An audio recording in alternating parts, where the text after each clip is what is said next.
गिबि गिबियावनो सनितपुर जिल्ला दुलाराय बर' फरायसा आफादनिफ्राय जानानै जि 2024 लकसभानि जि 9थि जेनेरेल इलेक्सन जाना फैगासिनो दङ बेनि गोजोन हामलायथिखौ आं गासैबो आसाम नाङै भारत नाङै रायजो राजा बिथांमोननिसिम गोजोन हामलायथि गिबियावनो बावहरग्रोनाय जाबाय आरो लोगोसे बैसागु बोथोरनिबो अननाय मोजां मोननाय खुलुमनायखौ आं गिबियावनो बावहरग्रोनाय जाबाय। दिनै सनितपुर जिल्ला दुलाराय बर' फरायसा आफाद हिसाबै जि फैबाय थानाय सनितपुर लकसभा कनस्टिटुएन्सि बे बाथ्राखौ लानानै फंनैसो रायजो राजानि गेजेराव मेसेज होनो थाखाय जोङो बेवहाय जिल्लानि दैदेनगिरि बिथांमोनजों लोगोसे जों बेहाय जथुमदों आरो प्रेस मिटनि गेजेरजों रायजो राजासिम माखासे मेसेज जों नामायदों। देग्लाय सनितपुर जिल्ला दुलाराय बर' फरायसा आफाद आरो दुलाराय बर' फरायसा आफादा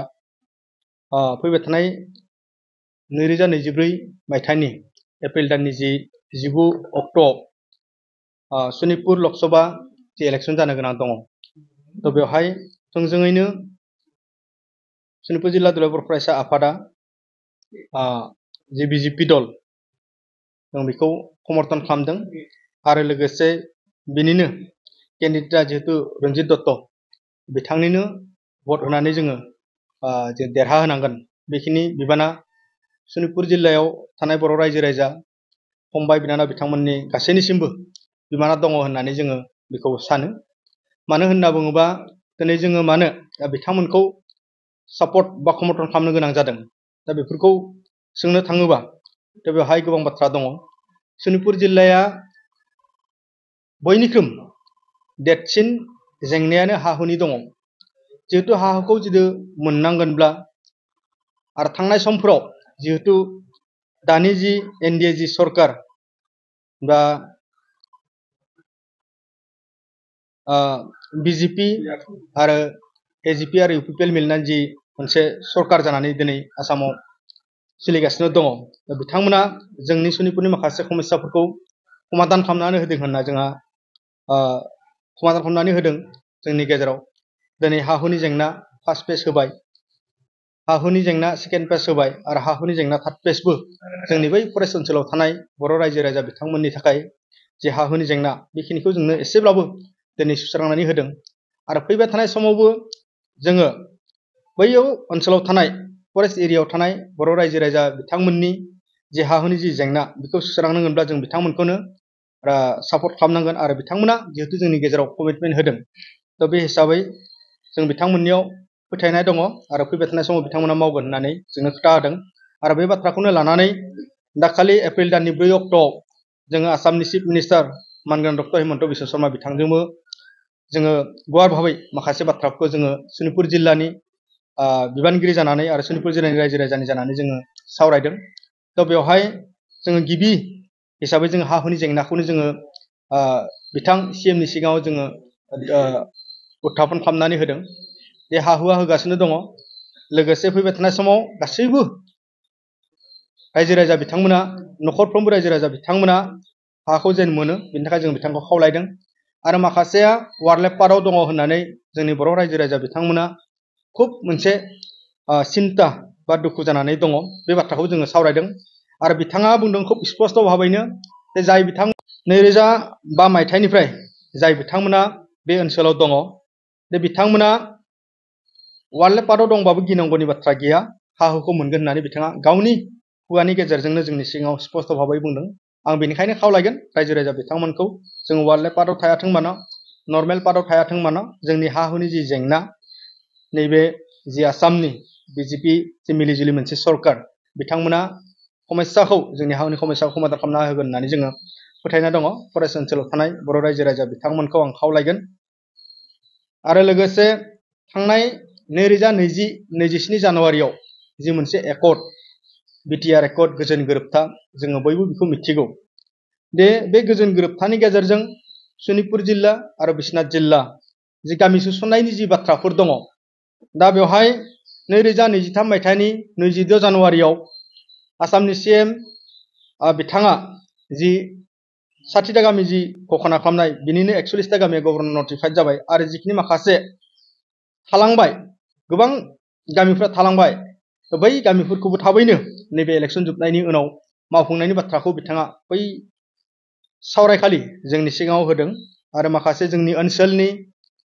जेराव जेराव बर' रायजो राजा बिथांमोना दङ डेभेलपमेन्टनि बाथ्राफोरखौ जों सावरायदों आरो गासैबो डेभेलपमेन्टनि बाथ्राफोरखौ मावनायनि बिथाङा जोंनि सिगाङाव खोथा होदों आरो जोंनि सनितपुर जिल्ला हिसाबै जोंहा गोबां फरायसालिफोरा सोलोंथाइनि जि जेंनाया जोंनि गेजेराव दासिमबो दङ गुदि फरायसालिनिफ्राय लानानै गोजौ फरायसालिसिम दासिमबो गोबां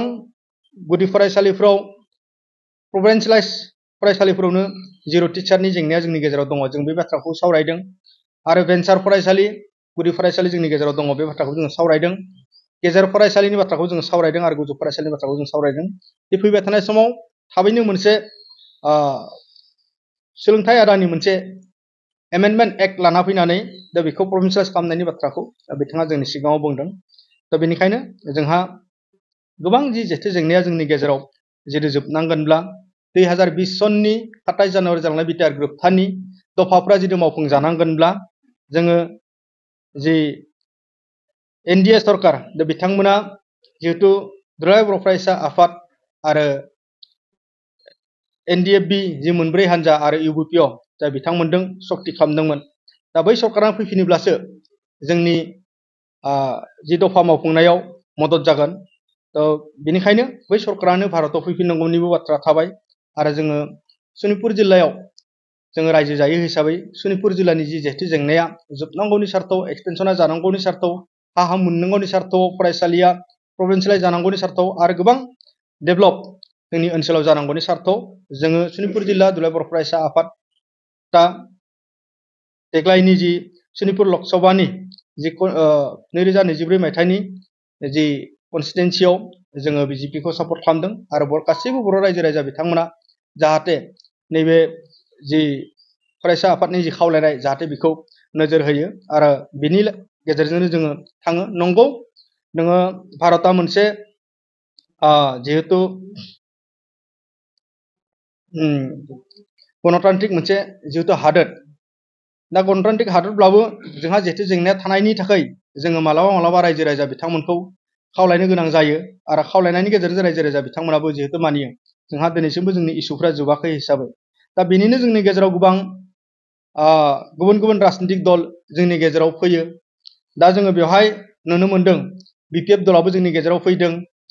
कंग्रेसआबो जोंनि गेजेराव दंखायो नोङो सिपिएमफ्राबो जोंनि गेजेराव फैदों आरो आम आदमि पार्टी दा बिथांमोनाबो बेहाय फैदों दा बेवहाय गुबुन गुबुन दलनि बाथ्राफोरखौ आं बांद्राय बुंनो सानाखै नैबे जोंनि जि बिपिएफ दल जोंनि बर'फोरनि गेजेराव गामिफोराव बर' रायजो राजाफोरनि गामिफोराव एसे हाबनानै बा थांनानै रायजो राजानि गेजेराव सावरायनायफोरखौ जों नुनो मोनदों दा बेवहाय माखासे सोंलु जायो दिनै बिपिएफ दलनि जाय बिथाङा आफादगिरि बा बिथांमोननि जि दलनि जि बिबानखौ लानानै सामलायगासिनो दङ दा बै हाग्रामा बिथाङा मोनसे समाव बुंदोंमोन दि सनितपुर जिल्लायाव थानाय बा गुबुन बिटिसिनि बायजोआव थानाय बर'फोरा बिटिसि होननानै बाथ्रा बेबायदि बिथाङा बुंदोंमोन आरो 2020-23 जानुवारिनि बिटिआर गोजोन गोरोबथा बेनि गेजेराव जोङो जेबो मोननो हानाय नङा बे गोरोबथाया मोनसे दावदै गला होननानै बिथाङा बुंदोंमोन आरो बिथाङा बुंनाय जादोंमोन दि सनितपुर आरो बिसनारिफ्राय मोनसेबो जुदि गामि हाबोबा आंनि खामाखौ आं हास'गोन होननानै दा जाय बिथाङा दिनै बिटिआर ग्रुपखौ सापर्ट गैया बिटिआर ग्रुपखौ लानानै गोजोननाय गैया बेबायदि मोनसे दला जोंनि बर' रायजो राजानि नैबे सनितपुराव थानाय बर' रायजो राजानि मा समस्याखौ समाधान खालामगोन दा बिथांमोना खालि राजनितिकनि थाखाय दिनै गावनि दलखौ बेहाय होदों दा बिथांमोना दिनै गंसेबो गामि हाबनाय नङा आरो हाबोबा खोमा हास'गोन बेबायदि बुंलायनाय मोनसे दल दं जाय बिथांमोना दिनै समर्थन खालामदों देट मिन्स मा बुजानो नाजादों जे बिथांमोनाबो सनितपुर जिल्लानि बर' रायजो राजा बिथांमोना हा मोननायखौ लुबैजाया नामा सनितपुर जिल्लायाव थानाय बर' रायजो राजा बिथांमोननि बै ओनसोलाव गोलैसोनानै थानाय फरायसालिफोरखौ प्रभिन्सियेलाइज जाजानायखौ बिथांमोना लुबैया नामा दा बिथांखौ समर्थन खालामनानै दा जोंनि सनितपुर जिल्ला ओनसोलनि जि गामि 41टा हाबबाय आरो जिखिनि हाबनो गोनां दङ जि एक्सटेनसन पार्टआव जिखिनि जानो गोनां दङ बै जाजानायखौ बिथांमोनाबो लुबैया नामा हाग्रामा बिथांमोनखौ सापर्ट खालामनानै बेहाय केन्डिडेट होनाय माने बिथांमोनाबो बेबायदि डेभेलप जाजानायखौ लुबैया होननानै बेबायदि फोरमान जानो लुबैयो जाय बिथांमोना बेबायदि लेभेलजों खारदों जाहाथे बै बिथांमोना जाहाथे बुजियो आङो बेखौ सनितपुर जिल्ला दुलाराय बर' फरायसा आफादनि आफादगिरि जानानै आं बिथांमोनखौबो खावलायगोन जाहाथे बिथांमोना बर' रायजो राजानि गेजेराव हाबनानै गुलुं गुजुं खालामनानै जोंनि गेजेराव दावराव दावसि जेन लाबोआथों आरो जोंनि भट केन्द्रफोराव जाहाथे दावराव जायाथों आं बिनि थाखायबो गासैबो दल जि जोंनि गेजेराव दङ गासैबो जि दलफोर जोंनि गेजेराव दङ दा बिथांमोनखौ आं गासैखौबो खावलायगोन जाहाथे जोंनि गेजेराव बेबायदि दावराव दावसि जायाथों आरो दा बिथाङा कंग्रेसआनो जायाथों मानो CPM-आनो जायाथों मानो BPF-आनो जायाथों मानो जाहाथे आं बिथांमोनखौ दावराव दावसि लाबोआथों जोंनि गेजेराव आङो बेखौ गासैनिसिम आं खावलायगोन थ' नैबे समाव आङो खुब गोबां बुंनो दङ होननानै आं सानासै सनितपुर जिल्लायाव गोबां समस्या थानायनि थाखाय देग्लायनि सनितपुर जिल्ला बर' फरायसा आफादनिफ्राय जि सनितपुर लकसभा कन्स्टिटुएन्सि बिथां मानगोनां रन्जित दत्त बिथांनोनो बिबारनि सावगारियाव भट होनो थाखाय आङो सनितपुर जिल्लानिफ्राय खावलायनाय जाबाय गोजोन्थों पुन प्रथमते सनितपुर डिस्ट्रिक्ट निखिल ছাত্ৰ সন্থাৰ পৰা 18তম যি জেনেৰেল ইলেকশ্যন ভাৰতলৈ হ'বলৈ গৈ আছে যি ফাৰ্ষ্ট ফেজত আমাৰ সনিতপুৰ হ'বলৈ গৈ আছে পুন প্ৰথমতে মই সনিতপুৰ ডিস্ট্ৰিক্ট নিখীল ছাত্ৰ সন্থাৰ পৰা সমূহ ৰাইজক জনাইছো আৰু লগতে আমাৰ যি আসামৰ সনিতপুৰ লোকসভাৰ যি ফাৰ্ষ্ট ফেজত হ'বলৈ গৈ আছে হেতু ইলেকশ্যনত আমি সনিতপুৰ ডিস্ট্ৰিক্ট নিখীল ছাত্ৰ সন্থাই বিজেপি দলৰ সন্মানীয় আমাৰ ৰঞ্জিত দত্ত তেখেতক আমি সমৰ্থন কৰিছো দ্যাট মিন্স আমি বিজেপি দলক সমৰ্থন কৰিছো কথা হল কি আমি কিহৰ কাৰণে বিজেপি দলক সমৰ্থন কৰিছো সনিতপুৰত আমি বড় ৰাজ্য হিচাপত বসবাস কৰি থকাটো আমি নটপাটত যেহেতু বেছি আছে হিচাপত আমাৰ বড় ৰাইজৰ মাজত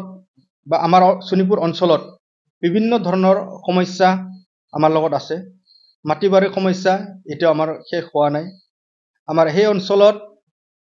স্কুলৰ সমস্যা ৰাস্তা পদূলিৰ সমস্যা আৰু ডেভেলপমেণ্টৰ সমস্যা বহুত আছে তো যাহাতে যি মাটিৰ সমস্যা বৰ্তমানত ফৰেষ্ট এৰিয়াত বড় ৰাইজে বা আমাৰ জনজাতি ৰাইজে যেহেতু আছে হিচাপত সেই অঞ্চলত থকা ৰাইজৰ বাবে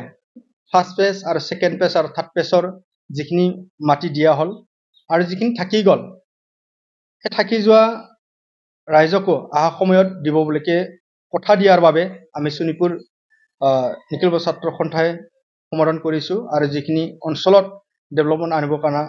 যি কথা আছে এইবিলাকৰ কাৰণে আমি সমৰ্থন কৰিছো আৰু লগতে 2020 চনৰ 27 জানুৱাৰীত বিটিআৰ একত হোৱাৰ আমাৰ যিখিনি দফা সেই দফাবিলাক কাৰ্যকৰী যিটো আমি কাম কৰিব যিটো লাগিব যেহেতু এনডিএ চৰকাৰে আমাৰ লগত শান্তি শক্তি যেহেতু কৰিছিলে তাত এপসু এনডিএফবি আৰু ইউবিপিও যেহেতু তাত দফা সকল আছে 3.1 গাঁও সংযোগ হোৱা তো আমাৰ 2023 চনৰ 26 জানুৱাৰীত আমাৰ অসমৰ মুখ্যমন্ত্ৰী ডক্টৰ হেমন্ত বিশ্ব শৰ্মাই যিখিনি 60টা গাঁও ঘোষণা কৰিলে তাৰ 41টা গাঁৱে গভৰ্ণৰ নটিফাইড হল আৰু যিখিনি থাকি গল আহা সময়ত কৰিব বুলি আমাক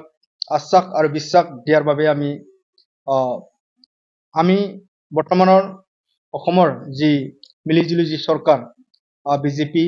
এজিপি আৰু ইউপিপিএল তো আমি তাৰ বাবে সনিতপুৰ ডিস্ট্ৰিক্ট নিখীল ছাত্ৰ সন্থাৰ পৰা আমি যি ফাৰ্ষ্ট ফেজৰ যি লোকসভা কনস্টিটুৱেন্সি আমি তাত বিজেপি দলক সমৰ্থন কৰিছো আমি সনিতপুৰ ডিস্ট্ৰিক্ট নিখীল ছাত্ৰৰ পৰা সমূহ ৰাইজক আহ্বান কৰিছো যাহাতে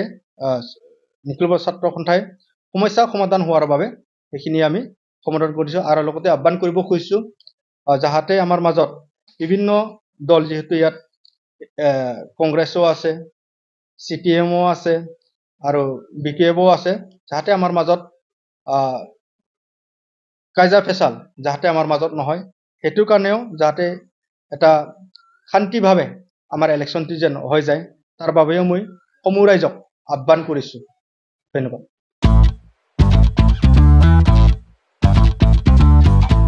गोजोनथाव खौरां नोंथाङा नोंथांनि गला एबा अफिस फसंथानफोरखौ जोंख्लाब माख्लाब साजायनो गोसो गैया नामा नोंथांनि गलाफोरखौ बायदि बायदि रोखोमनि जोंख्लाब माख्लाब खालामनानै साजायनो थाखाय क'क्राझार नोगोरनि सिङाव थानाय गौरां भेलि हटेल साखाथियाव चाणक्य आर्ट एन्ड डिजाइन गलाया लानानै फैदों बायदि बायदि रोखोमनि आर्ट डिजाइन। क'क्राझार नोगोरनि सिङाव थानाय गौरां भेलि हटेल साखाथियाव चाणक्य आर्ट एन्ड डिजाइन गलाया नोंथांमोननि थाखाय लानानै फैदों नोंथांनि गलाखौ जोंख्लाब माख्लाब खालामनो गोबां रोखोमनि आर्ट डिजाइन। बेफोर आर्ट डिजाइनफोरनि गेजेराव दं 3D signboard, 2D signboard, acrylic trophy, SAP panel, name प्लेटार्स, रेट्र', रिफ्लेक्टिभ साइनबोर्ड, नियन साइनबोर्डफोरनि आर्ट डिजाइनफोरखौ नोंथाङा चाणक्य आर्ट एन्ड डिजाइन गलानिफ्राय मोनफुंनो हागोन। बेनि अनगायैबो इनग्रेविं सार्भिस, आर्क्राइलिक लेटार काटिं, MDF जालि काटिं, लग', ग्राफिक्स डिजाइन आरो कास्टमाइज गिफ्ट आइटेम्सफोरखौ नोंथांमोननि गलानि थाखाय चाणक्य आर्ट एन्ड डिजाइन गलाया लानानै फैदों आर्ट डिजाइन। गोबां बाथ्रा मिथिनो थाखाय नोंथाङा नैबे 9706125636 6800981649 जानबुं नम्बरनि गेजेरजों खौरां लाहरनो हागोन।